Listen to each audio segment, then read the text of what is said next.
meditation is going to be led by David Bryan.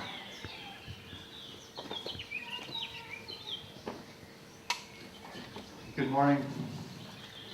I have always been curious about the unarticulated spirituality of our fathers. And so I wrote this poem called The Hardware Store.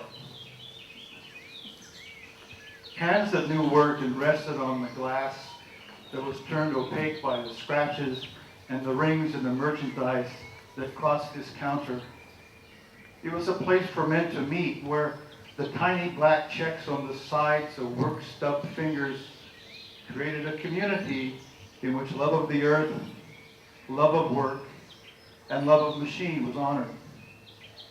These were not handsome men, only good ones with backs and arms strong from work and burden, not sculpted but usable strength that combined muscle and brain to magnify the efficiency of the body.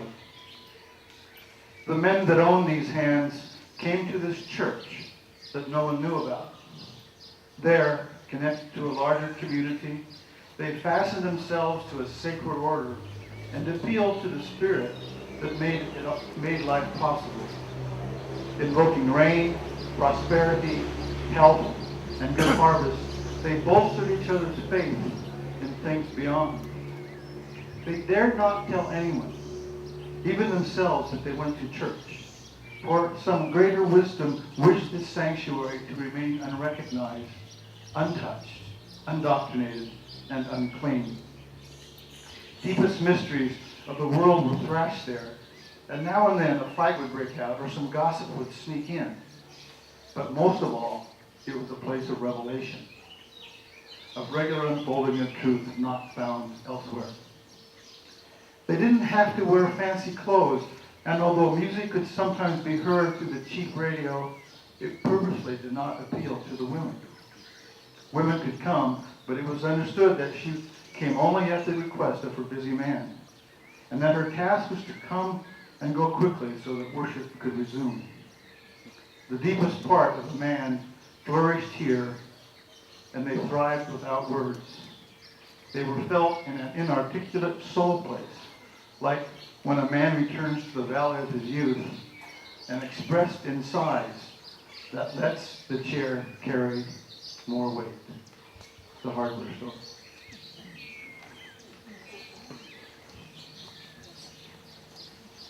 And then another poem about that happened between my son and I when he was young. He would come upstairs and crawl in bed with me when he was scared.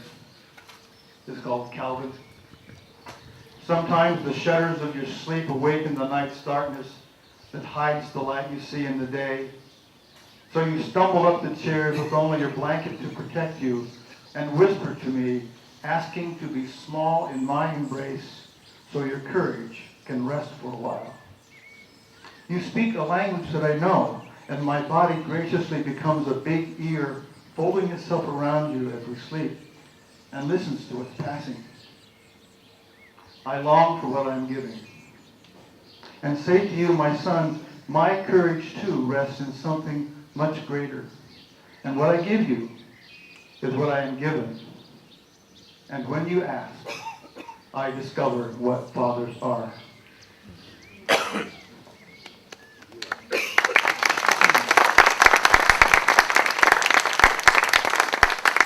Thank you very much, David, for that inspiration. Today's speakers will relate their own stories. The first speaker is Mark Sconce, a two-time award winner for Best Poem of the Year here at Lakeside and the poetry editor for El Ojo del Lago. Mark Sconce.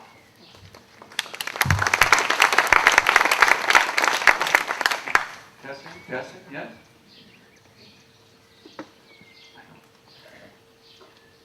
Robert Wilson Sconce, 1919 to 1999. In such a small, unearthly urn where father's ashes lay, can it be that all he learned will be interred today? Can everything that he discerned be fitted well within this modest gilded funeral urn inscribed with seraphim?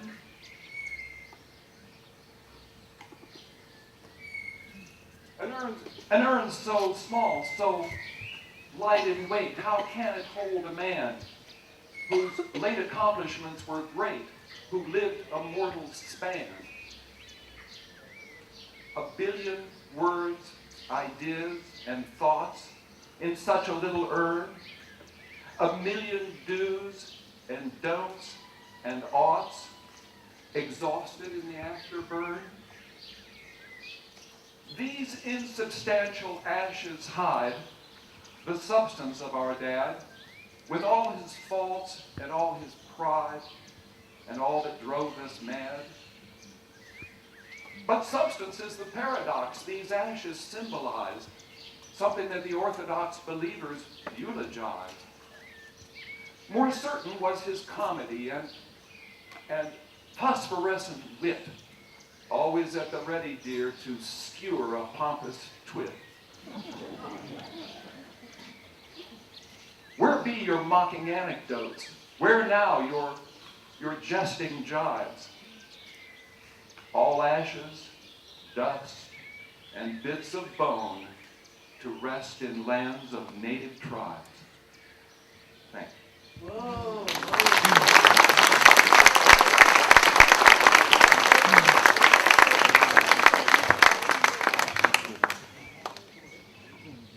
Thank you very much, Mark. That inspired us. Libby Colterjohn was born in Edinburgh, Scotland, and spent her formative years there. Spent the next 12 years living all over the world, had 4 children, and emigrated to Canada. Libby?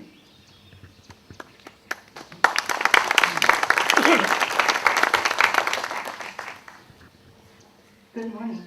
Can you hear me? A little louder. Good morning. Is that better? Yes, that's better. My father, John Roger Orr, was born in August 1892 in Calcutta, India, to Scottish parents. There were a lot of Orr relations there at the time, mainly lawyers and engineers, and they led an affluent life as part of the British Raj. Unfortunately, it was the custom to send children, especially boys, back to boarding school in Britain at the age of 7. And so, for the rest of my father's school days, he only saw his parents every 5 years, when they came home on leave. The rest of the time, he was at school or staying with other relations. This often made children shy, introverted, and socially insecure, but not my dad. He was academically brilliant, an excellent athlete, and a true Leo. Outgoing, interested in everything around him, warm and affectionate. When he was 16, he contracted infantile paralysis, or poliomyelitis as we know it today, and lost the use of both his legs. His parents retired from India and set up house in Edinburgh, where they were prepared to nurse their invalid son for the rest of their lives. However, Roger was of strong Scottish stock and refused to be housebound. He attended a local crammer to complete his schooling and then enrolled in the Edinburgh University Law School in about 1910. He was the first person in a wheelchair to do so. His goal was to return to the family law firm in Calcutta, but this was not to be. This was still an era when any form of handicap was considered embarrassing and should be hidden from the public eye. So handicap facilities were unheard of. When he needed to go upstairs, a couple of strong students would carry him up in a fireman's lift, and he was never frightened to ask for help when he needed it. He finally graduated at the top of his class and went on to be one of Scotland's leading solicitors. He was even invited to join the distinguished group known as the Writers to the Signet. His energy and drive were frenetic, and he not only practiced law, but fought relentlessly for facilities and assistance in public buildings and on public transport for the handicapped. With his constant nagging, the University of Edinburgh was the first to recognize that people with disabilities should be encouraged to attend.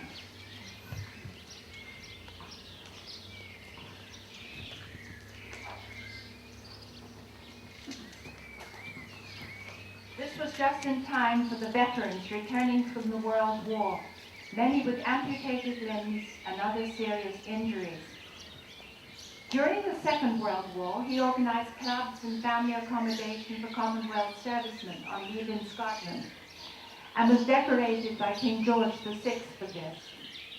After the war, he chaired the Scottish Tourist Board, Aims at Industry, the Highland Fund to help resettle the Highlands of Scotland, the Infantile Paralysis Society, the First Board of Abbeyfield, and too many other organizations to name. He had a genuine interest in people and their problems and could relate naturally to people from all walks of life. He also had a deep sense of humor, which came to his rescue on many occasions that otherwise could have been embarrassing. In 1968, he flew to Canada to visit me and my family, and was horrified to discover that there was not one toilet at London's Heathrow Airport that had a door wide enough to take a wheelchair. He started a campaign that gathered so much momentum that international standards were changed to rectify this and much more. I think his true ambition was to show the world that being unable to walk did not make a person a cripple, and they could lead a normal life given a chance. At the age of 40, he married my mother, and was happy to find that he was able to sire several children.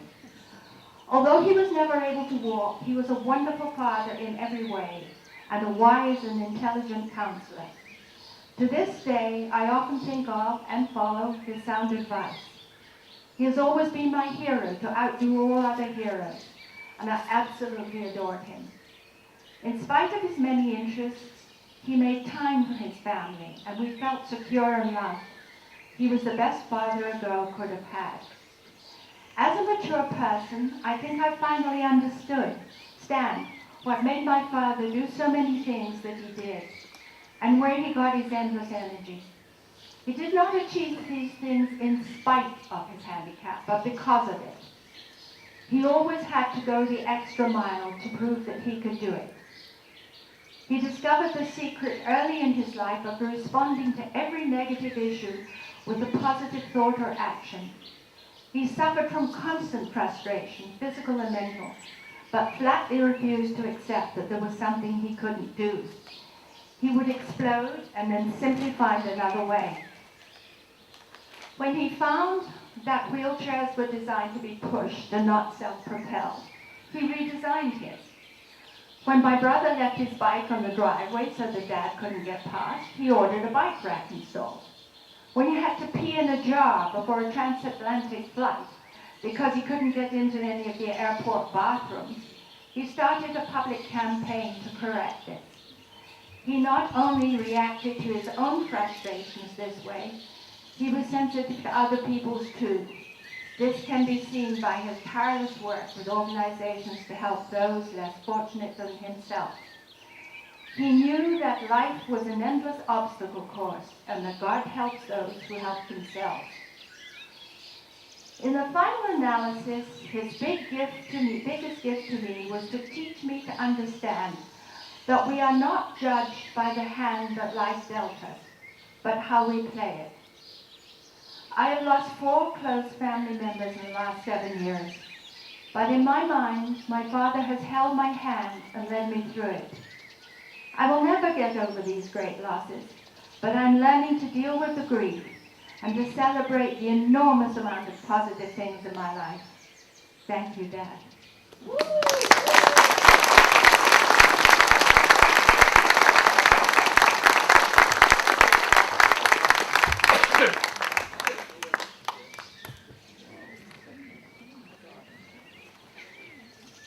Thank you for that. I mean, inspirational. Karl Homann says he was born in Germany by accident, left Germany for Italy at 19 and worked as a translator in a publishing house in Rome. He immigrated to Canada at the University of Alberta in Edmonton. Karl?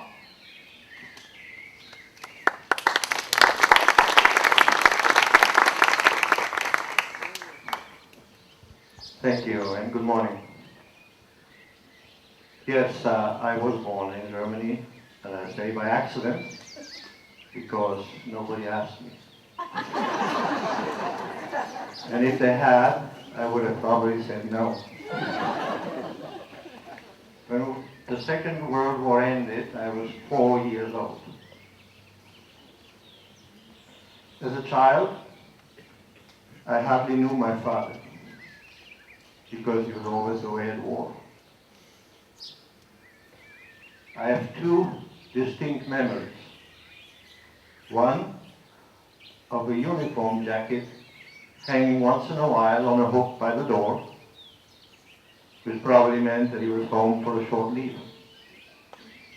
And then another one, 5 or 6 months after the war had ended, that of a man, emaciated, in ill-fitting clothes, who hobbled into my life on crutches, claiming to be my father.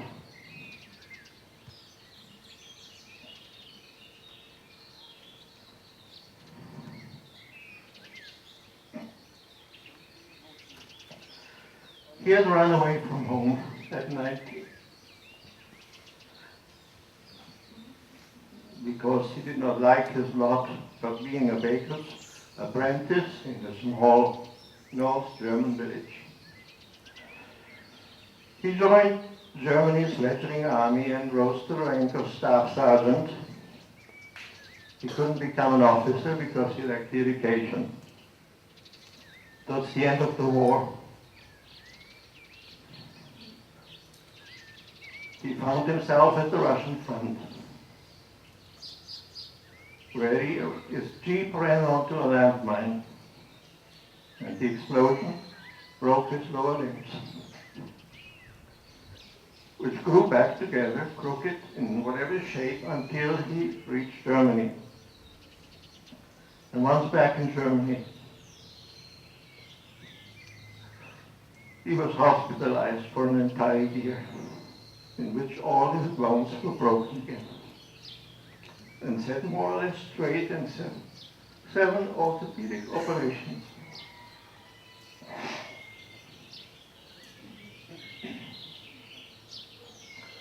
My father was a harsh man.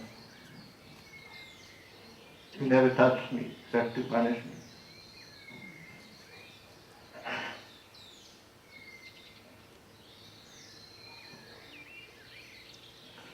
Being caned was a regular event in my youth. Every 5 or 6 weeks, when I had accumulated sufficiently long list of commissions and omissions, I would experience his love in form of another beating. My father never praised me.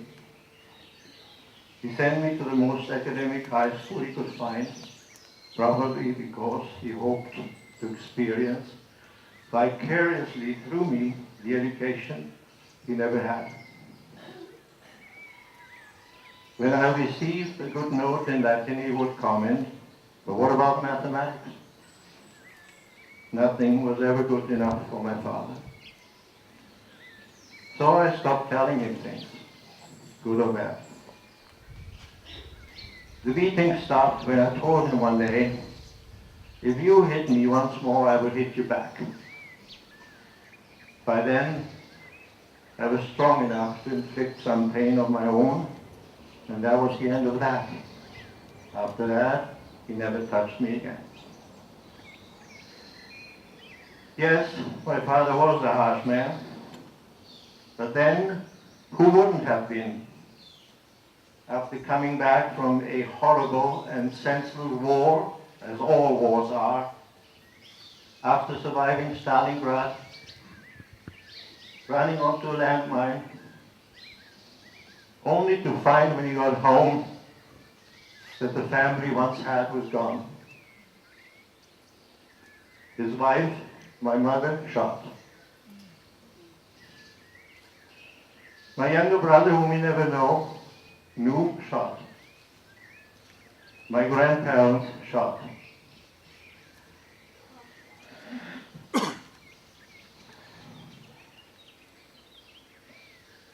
Only I was left, and I was not an easy child, because I had seen what no child of 4 should ever witness.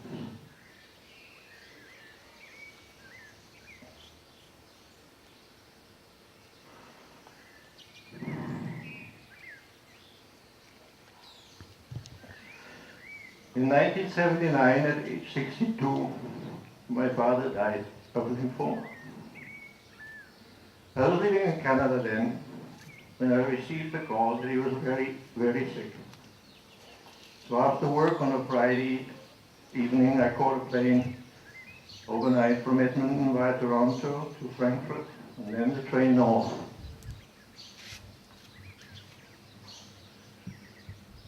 We spent Saturday afternoon together in the hospital before I had to fly back to Canada on Sunday morning.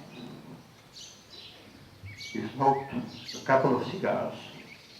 And he explained to me that after he was gone, I would find a sealed envelope in his desk at home where he had outlined step by step what to do. And as I left the hospital, I was standing in the open door of the elevator, and he in the hallway in his bathrobe. For the first time in my life, I felt some compassion for him. Our momentary glance said without words, "You are okay, and I am okay too."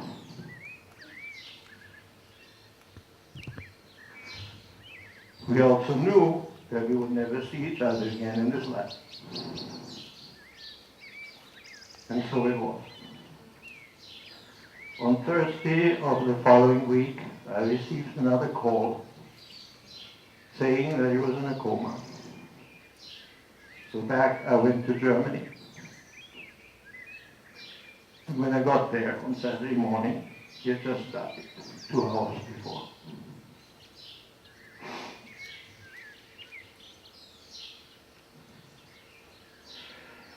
All I've left of my father are a few photos and his army compass, which he used in Russia to find his way home, at least physically, but he never came home emotionally.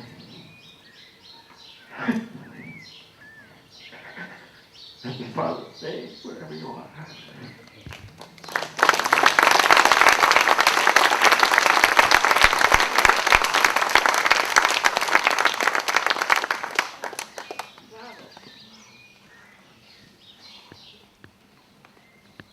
Wow, Karl.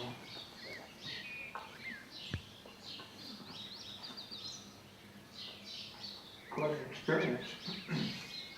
Zofia Barisas was born in Quebec to parents who had immigrated from Lithuania before World War II. She is an extraordinary writer of short stories and poetry, and published her first book, The Woman Who Thought She Loved Men, in 2012. Zofia?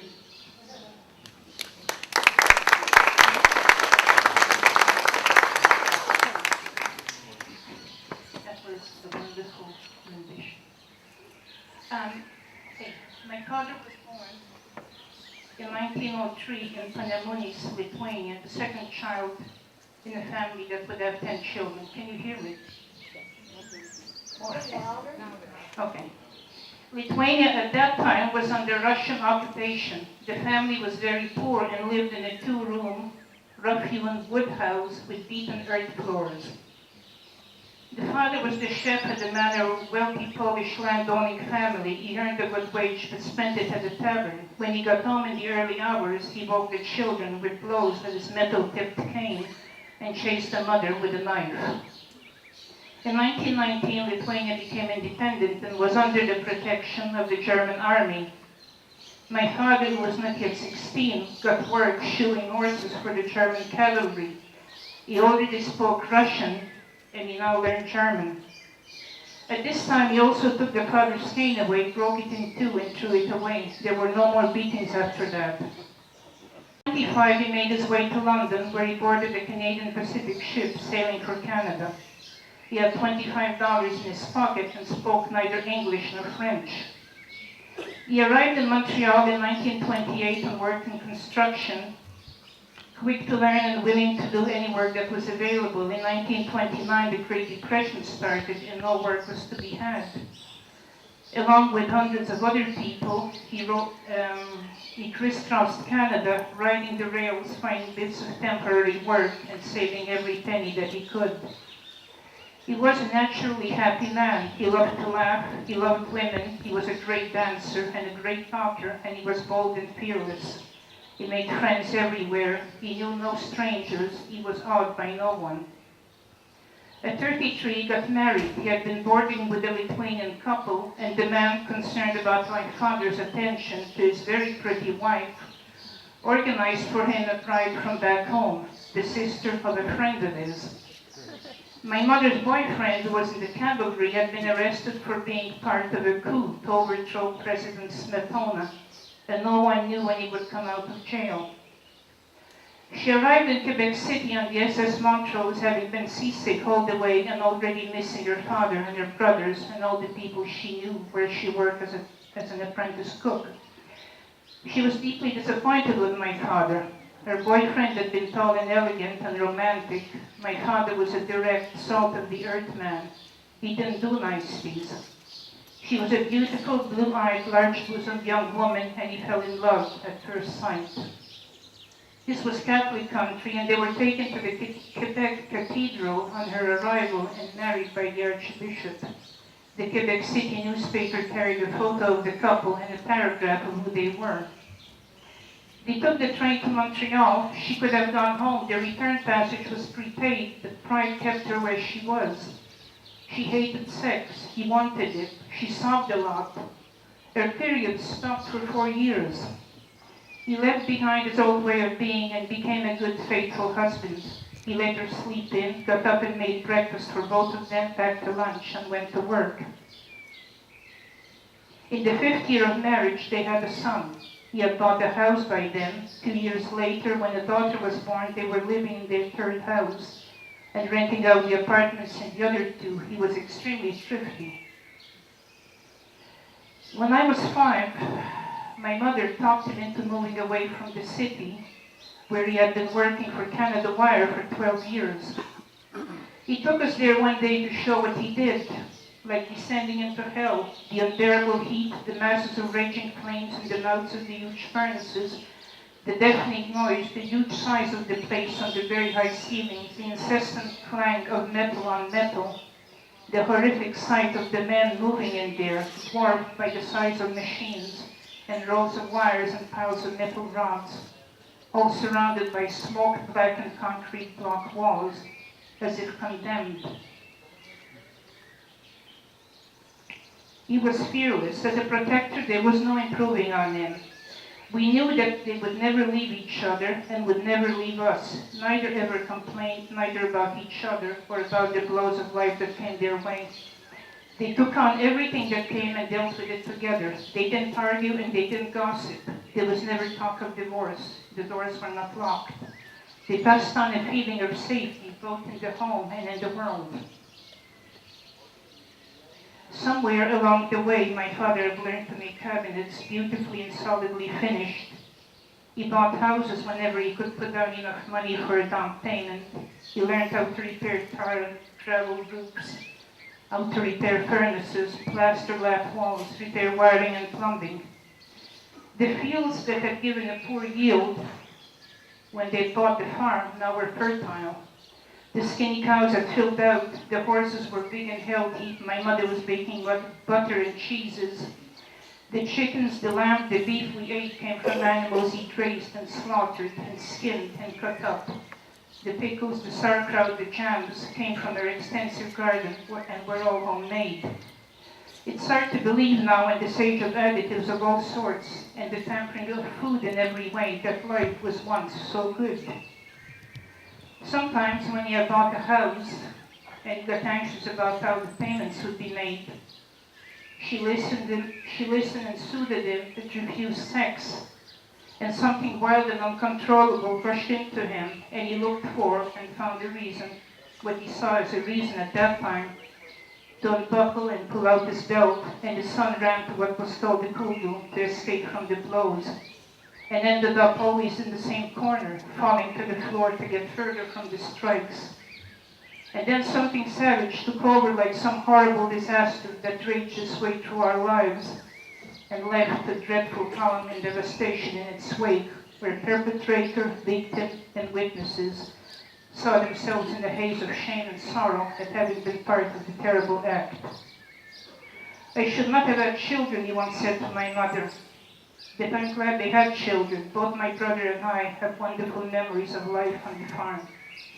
And also love, respect, and admiration for these two people who took on a way of life they had not known and met every challenge with limitless resourcefulness, paying full attention to what needed doing, and succeeding. He cried when my brother, just having finished university, phoned home and asked my father to open the letters that had come for him in response to work applications he'd sent out. My father opened the letters, and there was one from the Coast Guard College accepting his application for a job as a teacher. After hanging up, my father broke down. The beatings he had inflicted stayed with him forever, as did the guilt. And he was worried for his son. He also suffered from the harm he did, and he as yet suffered from the harm that had been done to him. He and my mother moved into our house when he was dying of prostate cancer. Our sons were still babies, the youngest 2 months old. The doctor had told me he has no more than a month to live. It took 3 months. I managed to find a doctor who, once a week, left me a supply of morphine.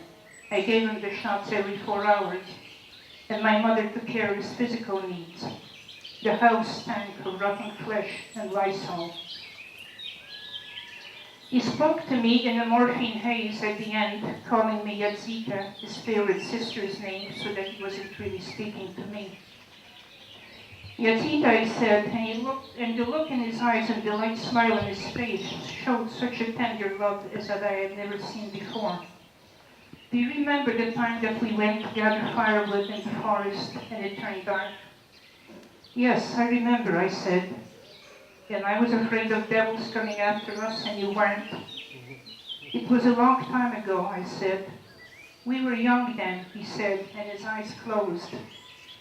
He died on Boxing Day, no doctor to be had or funeral home open. 2 men came from the morgue, wrapped him in a blanket, strapped him upright to a dolly. It looked no more than a folded blanket, so little of him was left, and wheeled him down the stairs and out to their vehicle. We stood there silently, my mother, my brother, and I. I did not know relief could be so immense.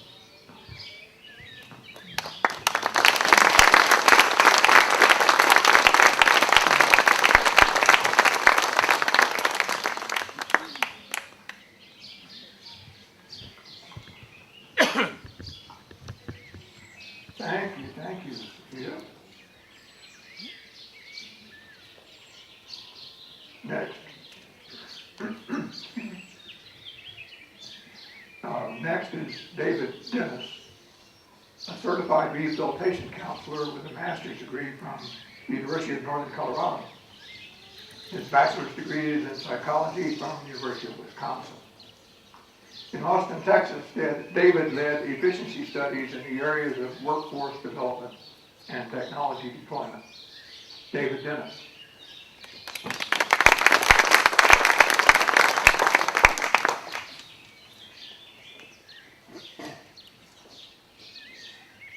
It's a pleasure to be here and speak to this group, especially in the context of the wonderful presentations that have come before mine. But I'm the last one, and I will try to be brief. But I have a story to tell. My father, Dr. Clarence Dennis, was born on this day, June 16th, many years ago, 1909. Can you hear me? Better? Did you hear anything I've said so far? He was intellectually brilliant, focused, dedicated, purposeful, and for me, very hard to reach on a personal level. We did play together, learn together, share anything that was important to me. I had to learn everything from him vicariously or through modeling. And I did learn a lot from him through that means. But his heart and mind were not in the family, they were with his work. It wasn't until Dad's later years that I heard stories of his childhood, and I took it upon myself to videotape some of his experiences as a child and his career, and put together a movie for my family, which I cherish, having that video record of my father. The level of his success vocationally brought him global recognition and very nearly won him a Nobel Prize in medicine. On July 20th, 2005, 9 days after his death, the New York Times published a 1/2 page obituary of my father. That's a lot of real estate in the New York Times. It began as follows, quote, Dr. Clarence Dennis, a pioneer developer of the heart-lung bypass machine and other mechanical heart devices that have extended the lives of millions, died on July 11th in St. Paul. He was 96 years old. His crowning achievement occurred in 1951, where he performed the world's first open heart operation using a heart-lung bypass machine, using a machine that his team developed and invented. He would have won a Nobel Prize had his 6-year-old patient lived. She died of complications that could not be diagnosed at that time. The machine worked perfectly. Dad was adamant about a good education. In his youth, he was curious about everything and loved to learn. His father was a surgeon, but Dad's ambition was to become an engineer. After his father's death, when Dad was only 14, his mother came to him and said, Clarence, of the 6 kids, I'm picking you to follow in the footsteps of your father. I will pay for your education under one condition. You become a surgeon. If you do not become a surgeon, I will pay nothing. Good luck to you. He refocused his efforts, reasonably so, from engineering to surgery. And he put all his love and attention into that field of endeavor. He approached it with what I consider to be a religious zeal. However, my father considered all religion and spiritual pursuits as, quote, hogwash, end quote. He graduated from Harvard College summa cum laude, received his medical degree from Johns Hopkins, got a master's degree in physiology and a PhD in surgery from the University of Minnesota. He was badly overeducated. During the limited time he spent at home while we were growing up, he was often down in the basement working on some gadget or gadget. He was practicing on his bow and arrow. He liked to hunt. Didn't want to use a gun, liked the bow and arrow. He never got a deer, which actually I'm quite happy about. I digress. He built a bomb shelter, and it was an engineering feat. But it was never stocked, and we couldn't figure out how anybody would ever use that thing in our family. We were all off at school, and my mother said, and I quote, I wouldn't be caught dead in that thing.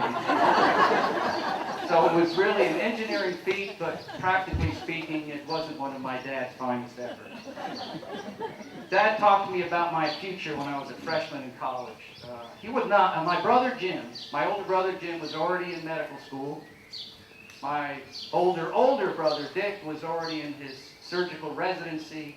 And my older sister was a registered nurse. As far as Dad was concerned, I was going nowhere. I didn't want to be a doctor. I gained great insight into my dad through a conversation I had with my mother in approximately 1959. I was 9 years old. And it was unusual. My mom was just wide open. Her heart was open. She was really talking to me. And she told me that when Dad was courting her back in 1939, it was flowers, it was love poems, he sang to her.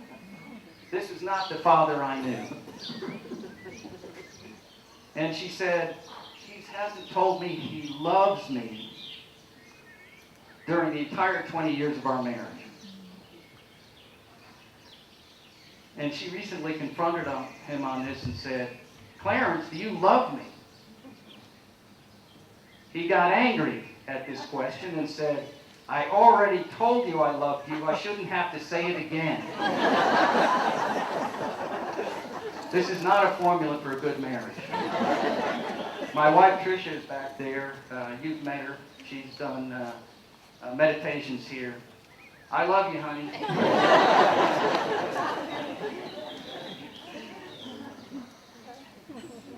Dad really got nervous after I graduated from college. I was still pretty much going nowhere, working in retail jobs and low-paid endeavors.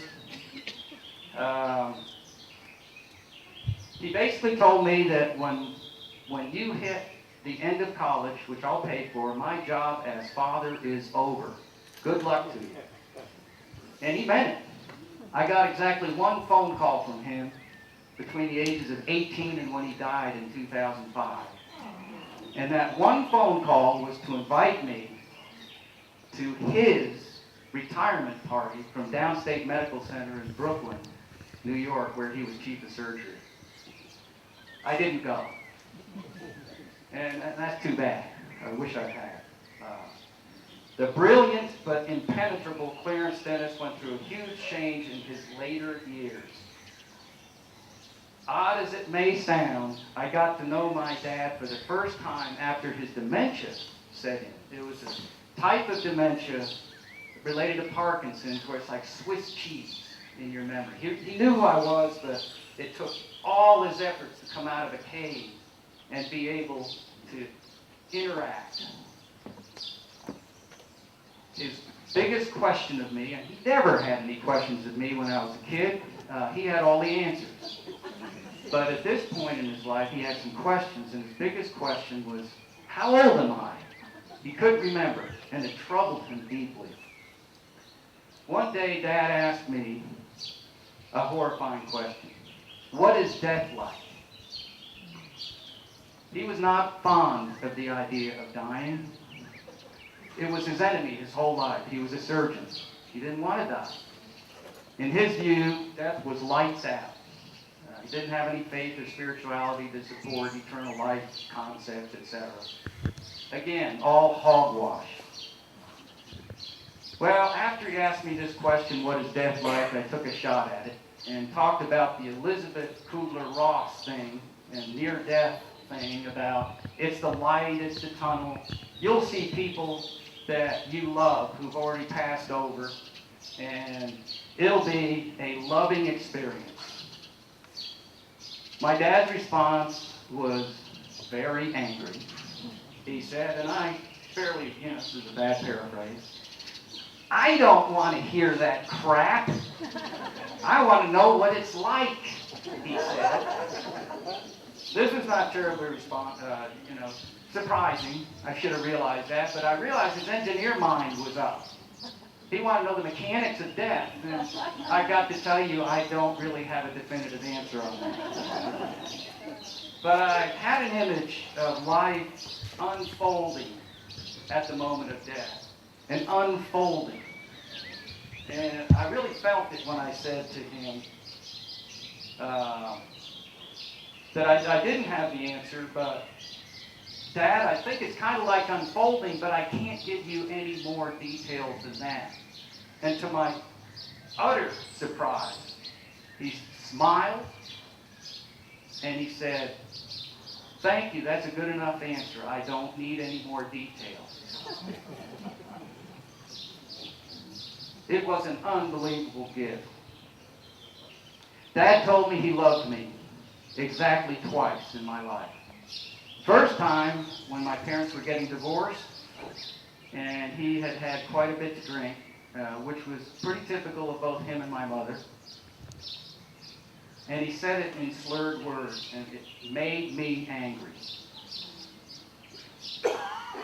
And I left, and my parents got a divorce 1 year after that moment, and they were at the end of their relationship. That was in 1978. The second time was under very different circumstances. He was already fairly deep into his dementia. I called my stepmother to talk to her. He was not very able to communicate at that point. And I was talking to my stepmother, and she said Dad had been sleeping all day. He was uncommunicative. After about 2 minutes, Dad sat up in bed. Again, I'm on the phone, and said, "Is that David?" My stepmother was stunned and said, "Yes." He said, "I want to talk to him." She gave him the phone. And for 30 seconds, I heard nothing but indecipherable gibberish. And I honestly said to him, and I honestly felt that, "Dad, I don't know what you're trying to say. I appreciate very much you wanting to talk to me, and thank you for that." And after 5 seconds, in a clear, sweet voice, he said, "I love you." Unbelievable. I couldn't believe it. About a day later, I realized there's more to that message than love. He needs help.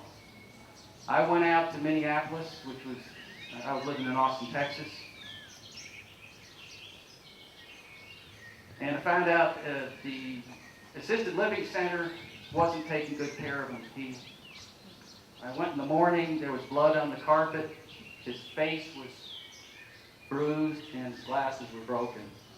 And I was able to help move him from assisted living into a nursing home. And I was so grateful to be able to provide that service to my dad.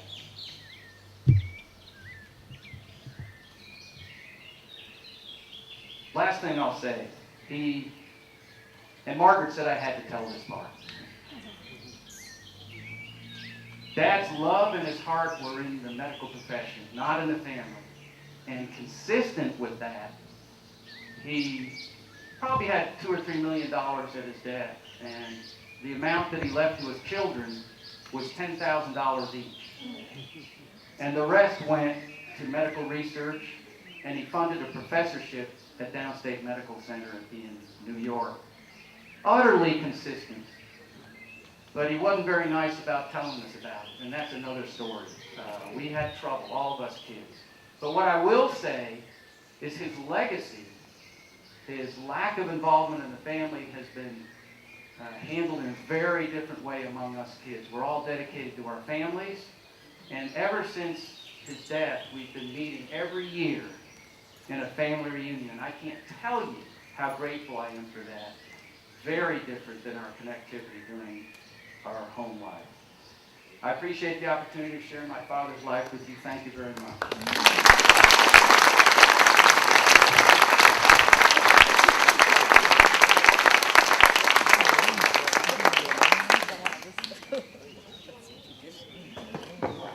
Thank you, David. Well, what can I say? Come back next week.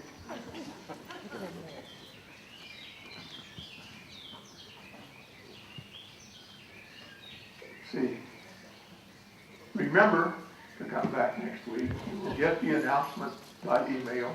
I don't have it with me right at this moment. Turn your cell phones back on. Pick up your coffee cups, put them in the trash, or take them home, and stack the chairs. We see you next time.